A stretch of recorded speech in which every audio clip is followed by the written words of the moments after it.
早晨，早晨，你叫咩名啊？我俾人哋你今年幾多歲？ 32結咗婚未？結咗婚，有冇仔女？有幾多啊3個， 3個。咁你係咪信回教徒啊？係啊，穆斯林係咪？係你之前有冇去其他地方做嘢？有喺邊度？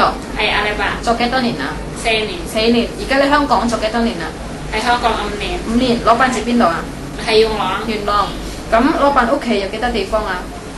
有2個房，有個房幾多廁所啊？ 2個廁所，有幾多人啊3個人， ？3個人係邊個？先生同埋太太，一個小朋友8歲，咁你平時做嘢幾點鐘起身？ 6點。跟住做啲乜嘢？我跟住起身洗面茶啊，跟住咧即刻個俾嗰啲成早餐俾 BB 咯，小朋友。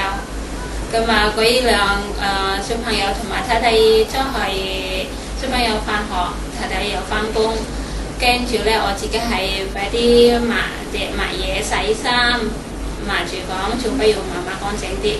我9點咧，我跟住買餸咯，買餸跟住翻嚟要燙衫要睇嘢。咁咪要照顧嗰啲要接小朋友翻屋企啦。咁你平時夜晚幾點食飯啊？